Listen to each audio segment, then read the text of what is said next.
my name is Ashley. And my name is Lucia, and welcome back to another episode of the 76 Cents Pod. This week we are going to be talking about International Women's Day. Well, we're not really going to be talking about that, but we're going to be talking about various things about women. But it's inspired by International Women's Day. Yep. So, as many of us know, the actual day itself is March 8th, which is probably around when this episode will come out. But there's a little bit of history behind it. I think the first few ways that they celebrated it was like actually to celebrate workers who are women, and then later it was like adopted by the UN and other countries, and then in the United States in like the 80s they actually made March the Women's History Month. So that's kind of the theme for this episode. So the first thing I wanted to talk about was just like, I guess, our experiences of what it's like to be a woman, but also like not just personal to us, but to everyone. So let's just get into it. Let's talk about some of the double standards. So one of them is dress code. So Yes. I feel like a lot of girls know that, like, or they've experienced in the past, like in elementary school or middle school or high school, just like not being able to wear like literally shorts. I don't know. It's just crazy to me. I don't know. What are your thoughts on that? My thoughts on the double standard of dress code. Well, I have a lot of thoughts on it, first of all. But I just think, the fact that the rules are so strict for girls is just really aggravating, first of all. But then boys basically have no restrictions on what they can wear. They can pretty much get away with anything. And the whole reason that the girls have to follow such strict dress code rules is because of the boys. Because they're like, this is going to be distracting to the male students who are trying to learn. And they're not going to be able to learn if they're distracted by your shoulders. So my problem with that is the fact that they're more worried about the boys and how their learning will be impacted rather than how it's affecting the girls. And I think that's dumb. Yeah. Like they would like pull girls out of class and make them like put on their random, clothes that they had that were kosher or whatever. And then they would always talk about how, like, I don't know, you can't wear like spaghetti straps and like tank tops, but it's like literally just clothes. Like, I don't understand what about seeing someone's shoulder is like how is that distracting? And like Also, the whole time it was probably like probably most of the boys didn't even care. It was just like a random rule that they had, you know what I mean? yeah, but another problem, sorry, it's like kind of windy because I'm outside. So if you're hearing the wind through my microphone, I'm gonna try to block it a little bit so it doesn't make the sound quality terrible. I might go inside in a second because it's really windy actually. But what I was gonna say is that, oh, my dad is pulling up the driveway too. There's gonna be a lot of noise. I'm sorry. But anyways, what I was saying is the double standard is just teaching the boys that it is women's responsibility to worry about how men are seeing them. And it's teaching boys, well, if like women shouldn't be wearing these provocative, even though the things that are being worn at school are not provocative. It's teaching them that if a woman is wearing something so-called provocative, that it's not the boys' fault for looking at them because they're just expected that they're going to look at them anyways, which is so messed up because like you should just be teaching the boys not to look at, like, it would just be so much easier if you just did that, because when they go out into the real world, like, women are going to be wearing spaghetti straps, they're going to be showing their shoulders, but because the boys are taught like, oh, they shouldn't be doing that, then they think it's okay to then like sexualize those women. Yeah, I agree. I think it's just like annoying because like especially if you live in like a really warm climate like in the south, obviously no one's gonna want to show up to school wearing just like long sleeves in the middle of the summer. So what is the problem with you wearing something that is like cooling or whatever? I don't know. It's just stupid. But yeah, I think that's like just a good coverage of the dress code. But another thing that I think there's a lot of double standards on, or at least like different perceptions of how women are supposed to act, is like in the way that they express themselves and speak. So like for example, men will be told like, oh, like women talk too much, or they are really emotional, and that's just really not the case. But yeah, what do you have to say about that? Yeah, I think first of all, the whole emotional thing does not make sense to me. Like we talked about this in our last podcast when we were talking about mental health and emotional well-being. I think it's just such a weird concept that people assume that women are more emotional than men because we're all human, we all experience emotion. No one gender or sex is going to be more prone to emotion. Like, that's not how it works. I mean, women might be more forthcoming with how they express emotion, but that doesn't mean that we experience emotion more than men. And so I think it's not, I don't know, society has made it a very hard place for men to express emotions without being called feminine or being called weak, which is just not right. And so the fact that men aren't allowed to be emotional without being degraded is just wrong. And the fact that because they're expressing a feminine, so-called feminine trait, then they're weaker, they're perceived as weaker, is just completely sexist because you're assuming that women are the weaker sex anyways by doing that. So that's my take on that.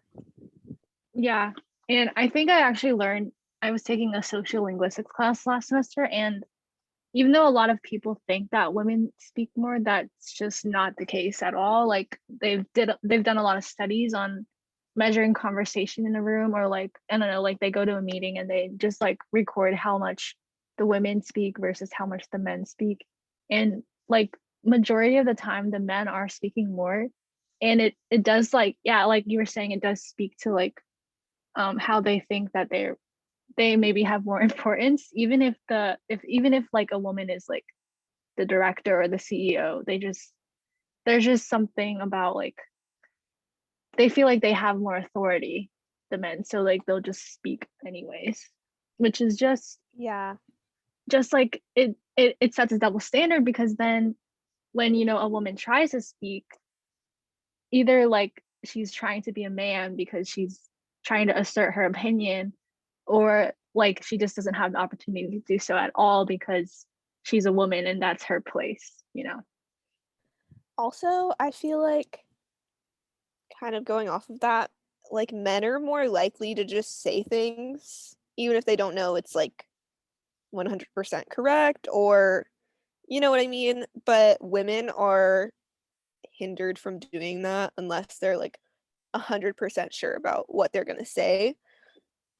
And that's just messed up Yeah. because like I know there's a statistic about men are more likely to apply to a job where they see like where they meet 60% of the requirements and then women assume that they can only apply if they meet 100% of the requirements, and I feel like that's also seen with speech as well. So men are more likely to just openly speak while as women are expected to be submissive and not speak unless they are either told that they can or are 100% confident in what they're saying. So, Yeah, it also shows up in like our speech style. Like a lot of times I'll hear the women in my class or the girls in my class, like we'll have a discussion, and then they'll be saying something completely correct or like really well reasoned, and then at the end they'll be like, but I don't know if that's right. But like, you don't need to say that. Yes. I mean, that even I even do that all the time, but like, you don't need to say that because a man would never even think about saying that. They just say it. So if you're like, I don't know, if you're feeling self-conscious or just you're not sure if it's right, it doesn't hurt to just say it anyways. And like, don't try to make an excuse for yourself even if you're not sure if you're right, because like literally a man will not care. They will just say it. Yeah, and like in my linguistics class, we were learning how, or we weren't really, this wasn't like the topic we were talking about, but it somehow came up that women are more likely to use words like and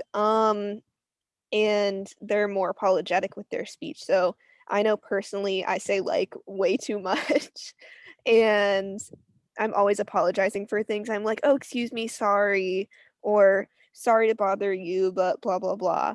And men are not as likely to do that because they're allowed to just be and they're allowed to just speak openly, whereas women feel like they have to apologize for anything that they do or any inconvenience that they could possibly be, even when they're not necessarily being an inconvenience.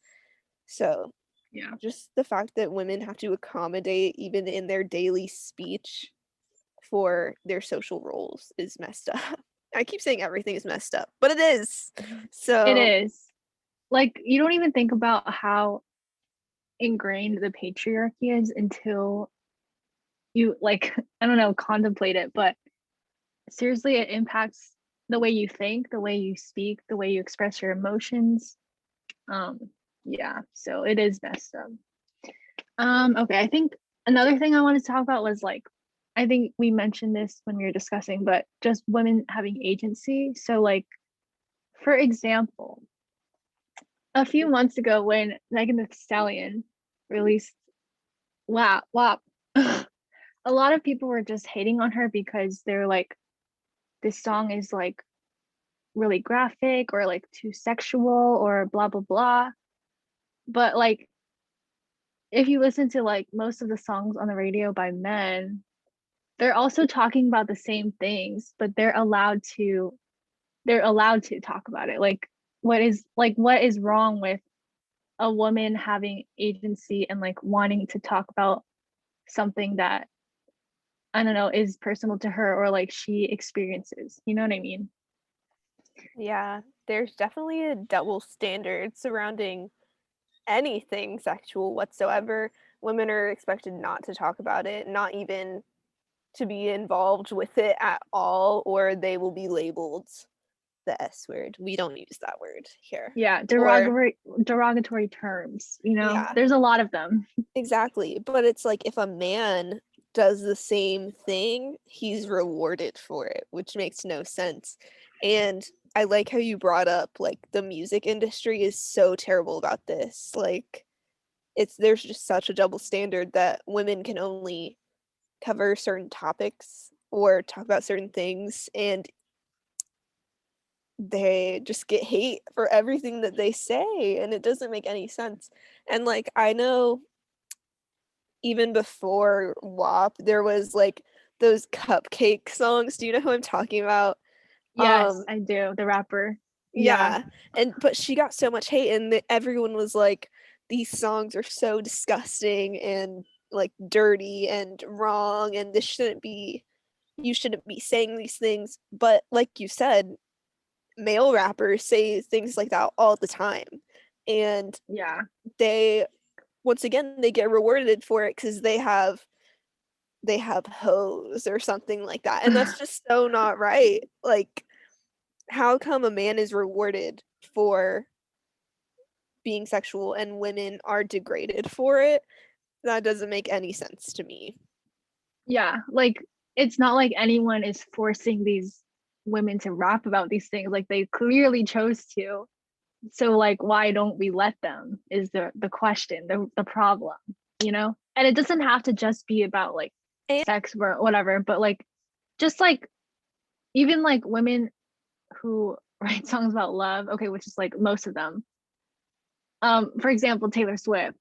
Um, there's just so much like random hate about the reason, like on the reason that she writes love songs. Like there's things that you can dislike her for, like actual things that have, evidence. Like I don't know, she wasn't really political before it mattered to her. She's white, she's rich. There's like things that you can actually criticize about her, but like people just want to focus on like this one trivial thing that like you would never even think about criticizing if you were talking to a man. Like men also write love songs. It's not like a thing.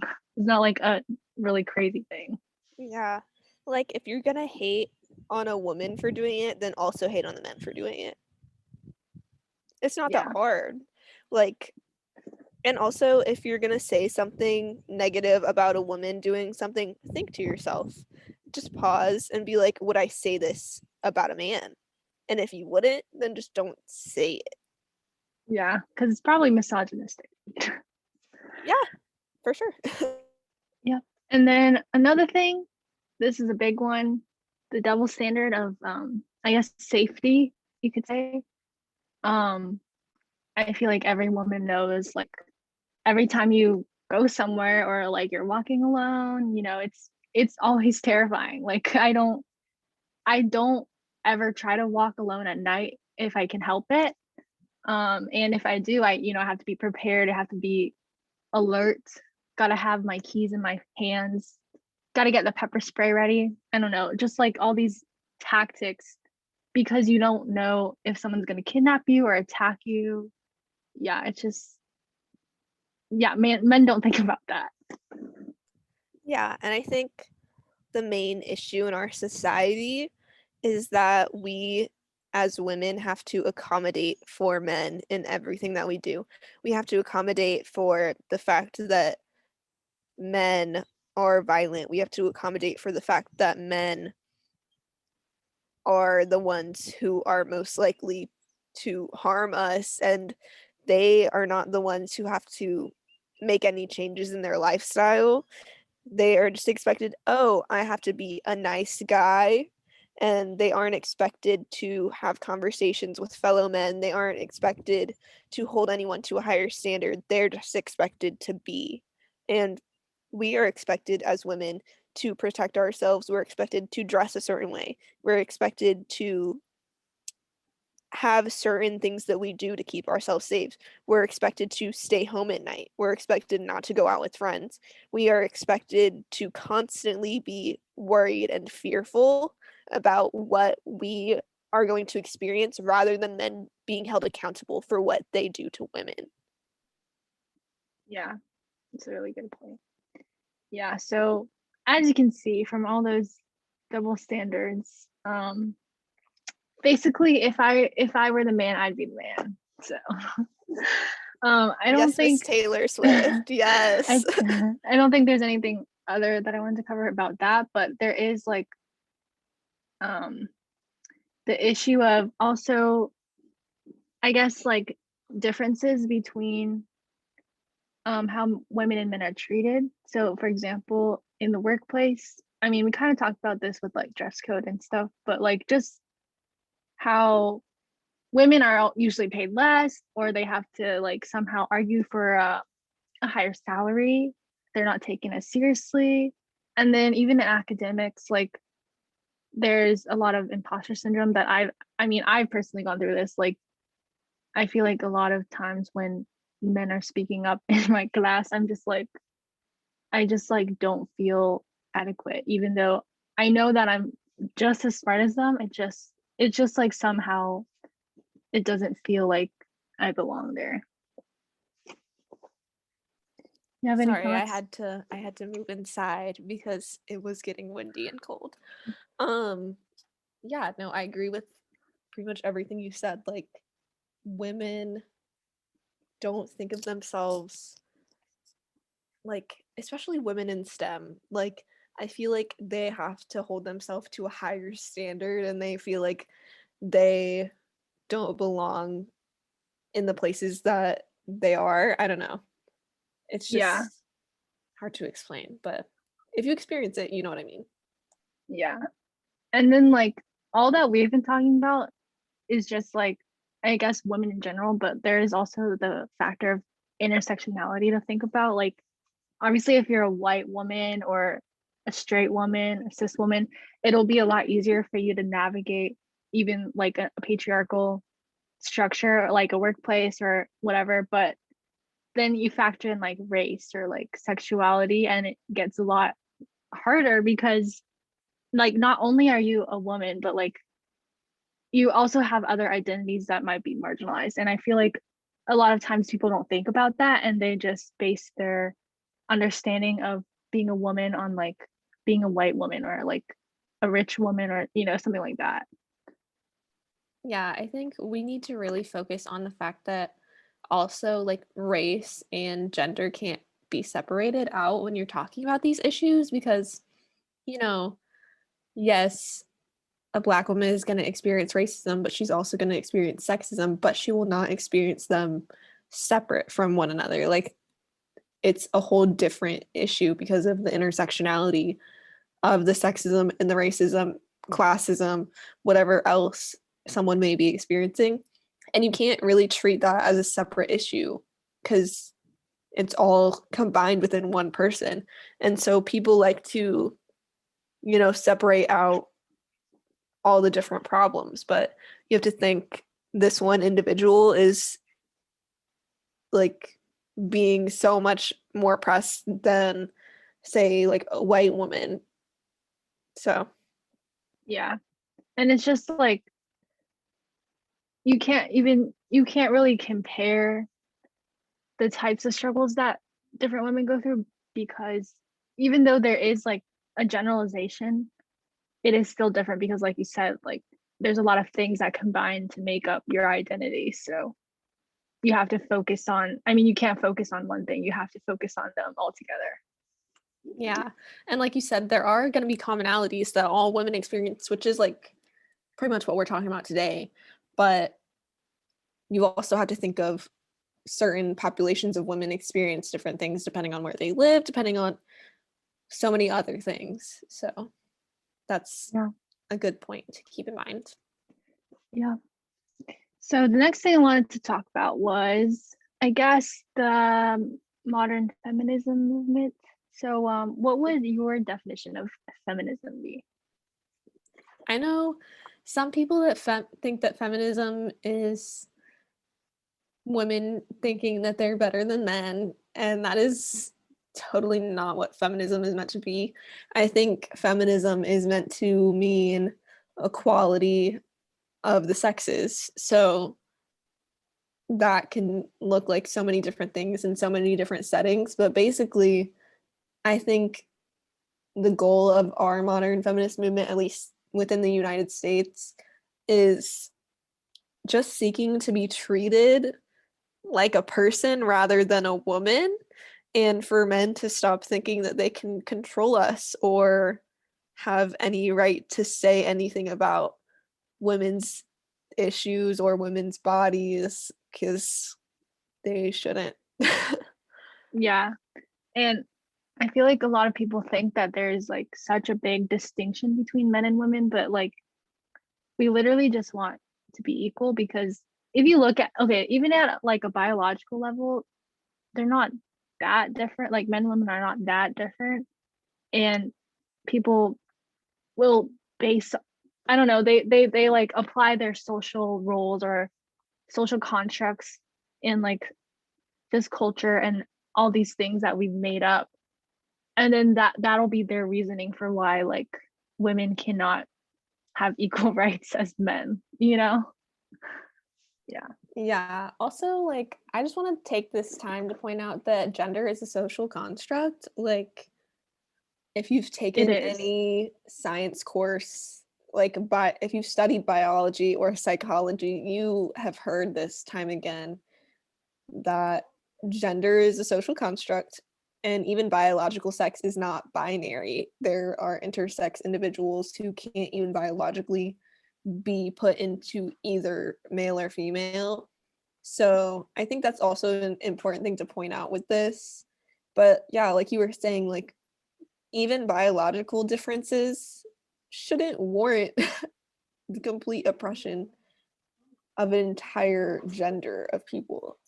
Yeah, like it is like a spectrum, like gender is a spectrum, and you can't say that because we have xx chromosomes versus xy chromosomes that there's has to be, you know, distinction, because that is not always the case. Like as you were saying, like you can have, I don't know, 3x's, you can have 2x's and a y, you can be intersex, etc.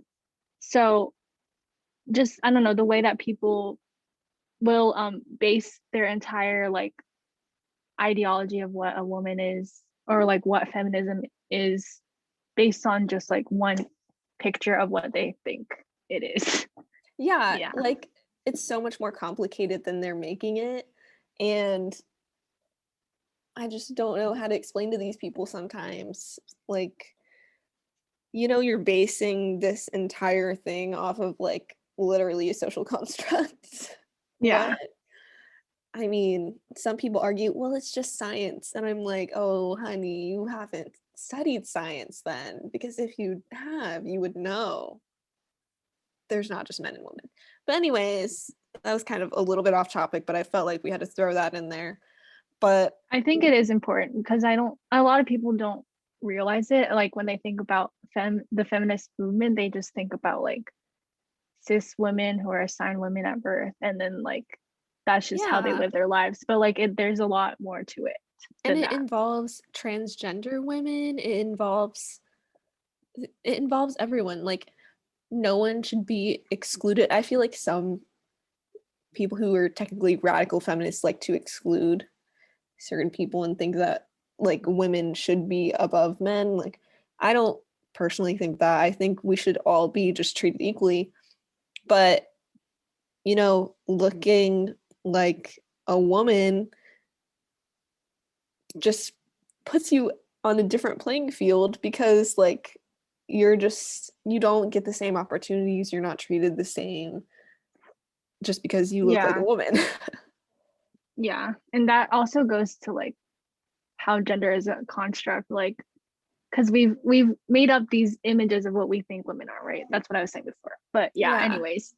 Um so I wanted to talk about the statement not all men, because I think a lot of times when people talk about feminism, they want to bring that up, and a lot of men have the reasoning that like, well, because not all men are terrible or not all men do this, blah blah blah, you can't say that like a woman's experience is not real.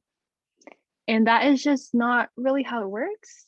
So yeah, would you like to get into that? I would love to get into that. So, my issue with someone saying not all men, like, it doesn't have to be all men for there to be a problem. So, like with COVID, let's say such a high percentage of the population has been affected by it to the point where they're like, oh, this is a problem. And I think the statistic is 1 in 6 women have experienced sexual assault. So that's a very high percentage. So that's a problem. And that's what we're saying is too many times men are responsible for violence against women. Like women are murdered, women are domestically abused, women are raped, sexually assaulted. I don't know what else you need to hear to realize that that's a problem. And it doesn't matter if every single man is doing it or not. The problem is so many women are affected by it that we need men to come alongside us and, you know, hold their friends accountable, hold themselves accountable for the things that they do to women. But when someone says, but it's not all men, we didn't think it was all of you. It's just enough of you that 1 in 6 women are getting assaulted. So maybe get over it. I wasn't saying you personally were a bad person. But now that you're saying that, it's making me think that you're a bad person because you clearly don't care about the women who are being affected by it. So, yeah, that's like terrible. Why would you say that to a woman? Yeah. And we're not saying that like women can't assault people or that men are always the attacker or the not the victim, but like there is like a sort of trend or generalization, because a lot of the times what we're seeing the most is that men are the ones who are assaulting women. And so, but we're not saying like not all women, or because that's just not a pattern that we're seeing happen. But yeah, like you gave me this example earlier, but like, what was it? It was just like, if you are afraid of sharks, for example, you probably know that like not every shark that you meet is going to attack you, and they probably don't, they don't attack that much, but maybe if they, you know, get distracted or disturbed.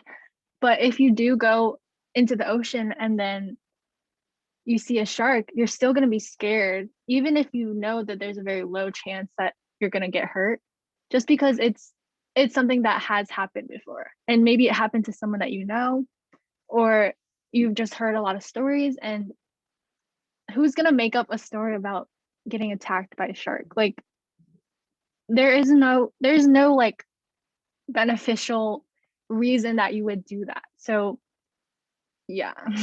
Yeah, That's what I was also going to say. another statistic that I saw is that your likelihood of getting attacked by a shark, like actually in real life, is higher than the likelihood, if you are a man, that a woman will falsely accuse you of rape.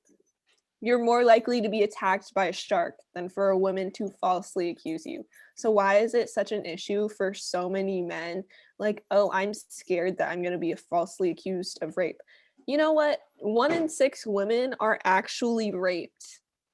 So Yeah. maybe we should worry about that more. And of course, false accusations are a problem, but they're not common at all.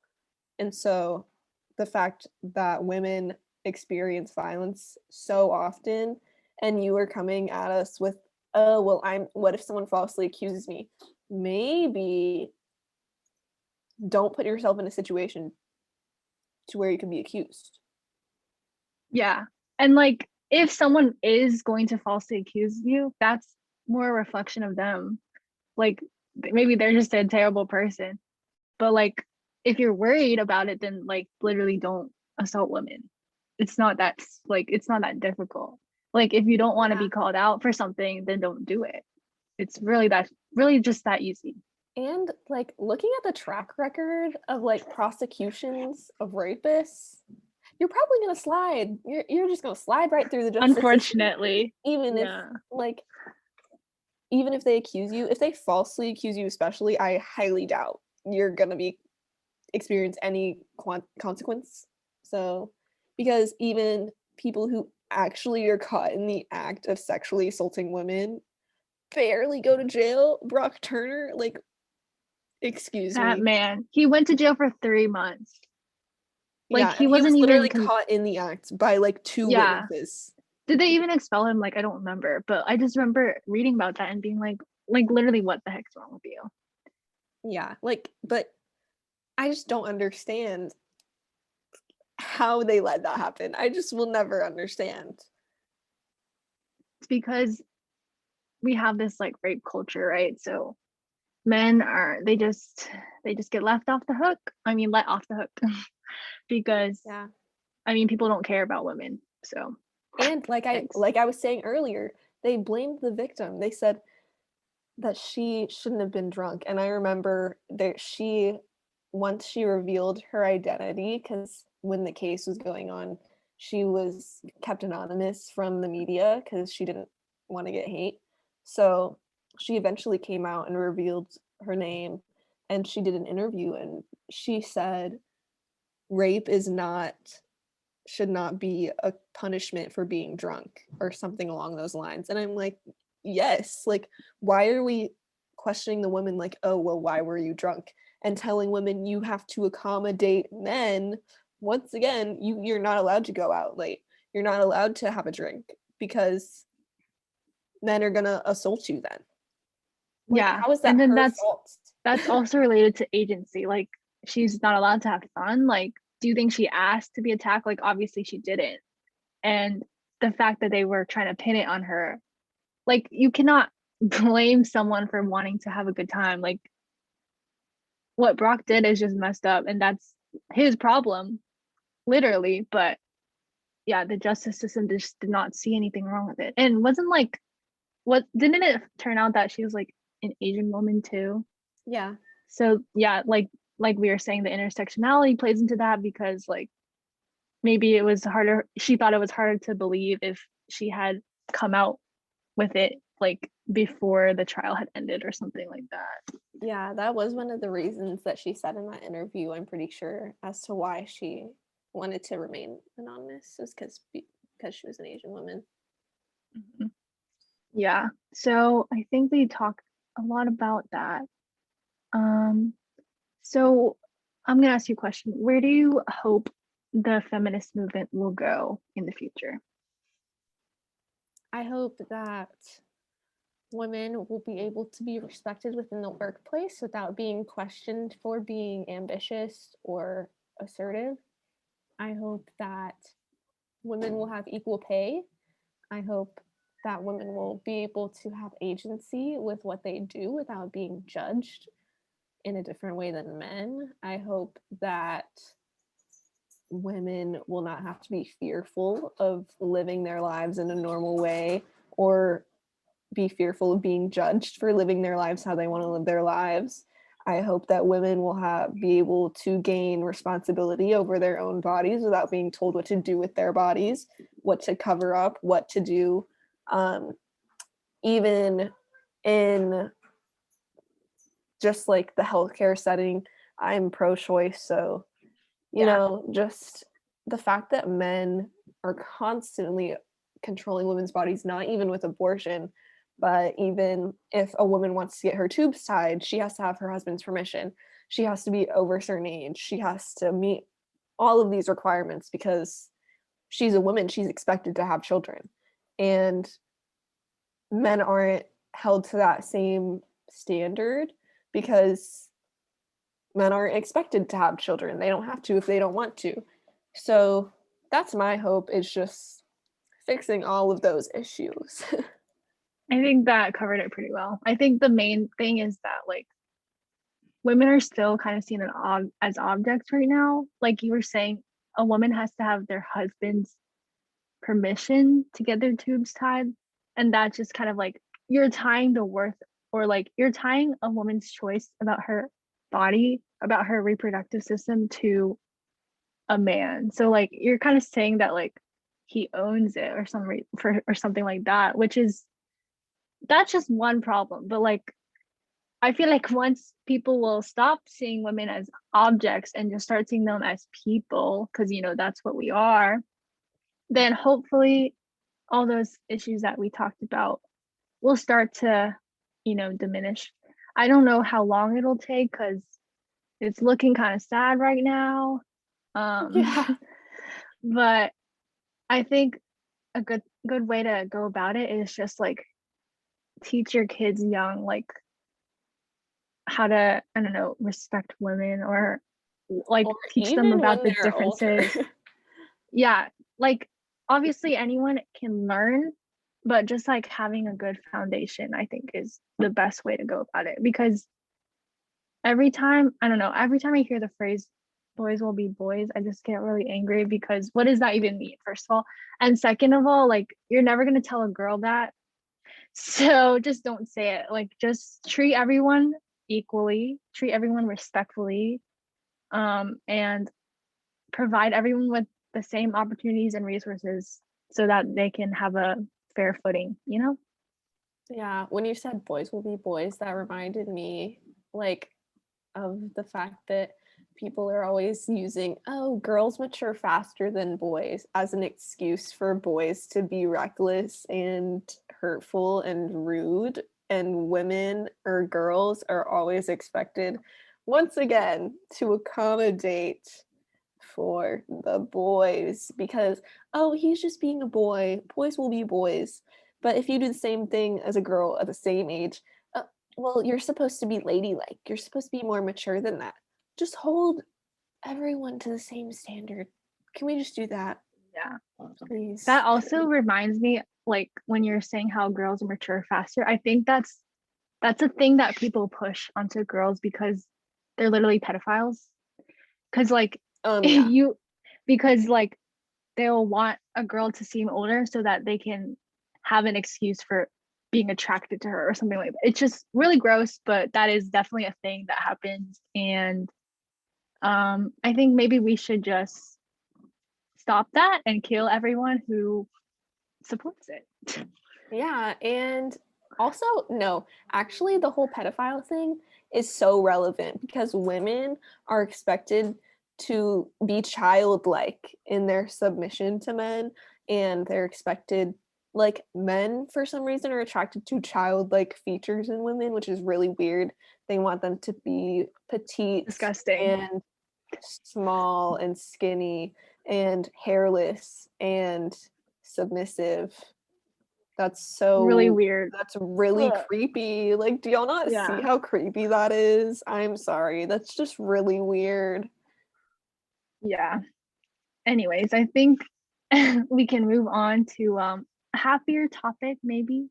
Um, Still serious, but I think we want to wrap it up not on a depressing note. So let's talk about some women who are role models to us. Do you have anyone in mind?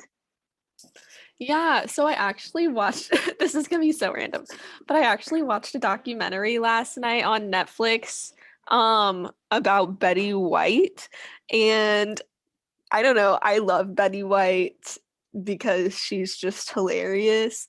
But some things that I didn't know is she had a TV show and she had a black man who was a dancer on her show.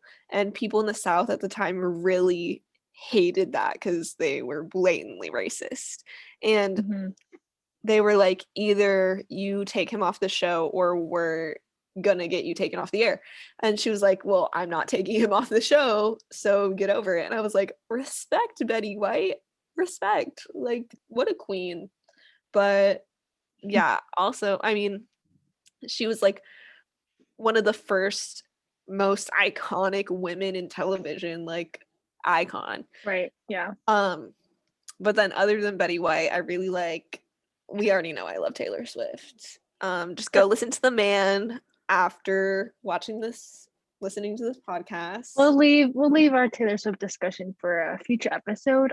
Yes, April April 9th. 9th. So yeah, Yeah. look out for that. But yeah, I was gonna say like, okay, the one that came to my mind is Katherine Johnson from NASA. She died last year, which is actually really sad. But like, if any of you guys have seen Hidden Figures, you know who I'm talking about. She was a mathematician at NASA who helped them land on the moon. And I mean, she was a black woman, so that was very um groundbreaking for her time because it was like what, the 60s? Yeah, 1969 is when they landed. So but it also kind of makes me sad because obviously she wasn't treated as well as a man would be, and she was not white, so like there's also the racism that plays in. But then she was also, like I said, a hidden figure. That's what they call her, because all of her like achievements and everything that she had done wasn't really shown to the public, or like they didn't like connect her name to it, and they basically had her in the background working on like the most important things, and then they just took credit for it, which I think a lot of times that is unfortunately the case. But the fact that like they finally recognize her is like a start. But just imagine like how much more inspiring it would have been if she had never been like pushed the sideline at all, like if she had just been recognized from the beginning. Yeah, I think that's a really good one. Yeah. Yeah. And women in STEM. We love it. Yeah, we do. Yeah. Another one I was gonna say is Louisa May Alcott, who is the author of Little Women, because that novel is a feminist novel. I don't care what you think about it, or like if you've only watched the most recent movie, I still support you. But like, that book was written in the 1860s, and like, you didn't really get to see, books that were written during that time didn't show the daily lives of girls or women. And you know, she wrote a whole book just based off of what it's like to live as a woman. And, you know, it's kind of not super realistic to like what women experience now, I guess. But I just think it was really awesome of her to write about just like daily lives of women whenever, you know, people weren't going to read that back then. Like, mostly, you know, I just thought that was really cool. First of all, she's a female author in that time, iconic. And the topic that she chose to write about, Mm. women, we love it. The whole book is Mhm. called Little Women. Like, yes. If you don't want to read it, you can watch the movie. It has Timothy Chalamet for any My Timothy fans. I'm not a big fan, sorry, but Florence Pugh, Saoirse yeah, she was Ronan, good. I like that. Yeah, Emma Watson. yeah, we love Emma Watson. I like that movie. I still need to read the book, but I thought it was like, I just like the story because it seems mundane, but then like if you, yeah, like you were saying, there's nothing else that is gonna like just tell the lives of women. So it is kind of like different in that way. But that reminds me of also like Jane Austen, like love her books. I know a lot of people don't like it because it's like old timey, but in all of her books, basically like she has female main characters and they always have, you know, actual personality and they have aspirations, whatever. And I think it's just very different because even though most of her stories are like love stories, it's like the man actually like really loves the character, like the female character, and they go through lengths to, you know, grow and change and become better people. And although that, you know, sounds unrealistic, it really isn't. And it's just, I don't know, it has really raised my standards for men. Yes. If you did not come straight out of Jane Austen novel, I don't want you. I'm sorry. Yeah, like I know that people don't really like reading it because some of the language is outdated or whatever, but they got plenty of movies. Pride and Yeah. Prejudice, they got 2005, they got the 90s version. There's a YouTube series, like a Yeah. modern day adaptation. There's lots of ways you can consume the story Yeah. just in different formats. But also, like, it's not that old timey, like the speech. Yeah. Compared to like, if y'all can read Shakespeare, y'all can read some Jane Austen. Like, Yeah, I yeah, promise exactly. you'll be okay. But Yeah. yeah, another person. Who was I gonna say? Oh my gosh, I lost my train of thought. Oh, I was gonna say Malala. Like, Yes, that's a good she one. literally was shot just for trying to go to school, and that's, of course, you know, in the United States we don't experience that, like, thank God. But you know, the fact that women are being so oppressed in other parts of the world that they can't even get an education without literally being shot, that's terrible. But she's like such an advocate now for girls' education. It's amazing. I love her. Yeah. And like I think she's at Brown now or something. She's living her best life. She tweets sometimes, they're pretty funny. So I would recommend following her. Who else? I feel like I've talked about this before, but AOC, we got youngest US representative ever, I think. And she I really respect her work ethic and her background. Like she was basically a bartender before, right? So like literally her experience of why she has such a platform for, you know, workers' rights, etc., is because she went through all of that when she was working her minimum wage job, and she understands what it's like to not only like experience classism but also sexism and racism because she's Latina, right? So the fact that like she has been so strong in the face of like just hate, because a lot of people in Congress just hate her for existing, but like just the strength that it takes, I don't know, I really admire that. We do love some AOC. We do. Well, us two do. If Yeah. you don't like her. Not I'm all sorry for your not loss. all people do, but yeah. Yeah, I but she feel does like get a you lot of don't have hate, but to she's very persistent in her work ethic. So at right. least you could admire that, even if you don't agree with her policies. Yeah. Like you can dislike her, but don't dislike her for the fact that she's a woman. Like that's just Or not a what young we are woman. going here for. Yeah. Yeah. Anyone else? Hmm. I feel like there's just so many people that I can think of. Like, let me just list them off. Let me go. We got Meryl Streep, Zendaya. icon. Zendaya, icon. Love her. We got Rosa Parks. Mm-hmm. Catherine the And Great. then She was a queen of Russia. She don't know if she was like great leader because whole monarchy kind of situation. yeah. But icon. Queen Elizabeth I. She don't Meghan need a Markle. husband. Meghan Markle. Yes. Queen. I'm glad she was able to leave because I feel like she's just experienced a little bit too much racism from England, just all of England. Yeah. Just the whole it's thing. messed up. Yeah. Yeah. Who else? Princess Diana, while we're at it. Yeah, she's an icon. I feel like my mom used to talk about her all the time, and I was like who even is this lady? Who? But it's just a thing. Like I feel like a lot of moms just talk about Diana. She was iconic. She was a legend. Yeah, So. she was a fashion icon as well. Like, wow. Yeah. Gwen Stefani. I love Gwen Stefani. We said Taylor Swift before, but let's shout out some other artists. We got Megan Thee Stallion, like I said before. Song Beyonce. Slap. Alicia Keys. What's that girl's name?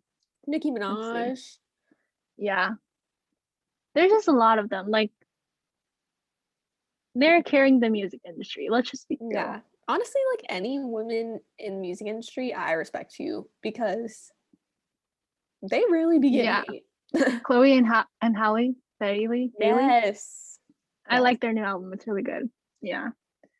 Beyonce, can't forget Beyonce. She's really a legend. So like honestly.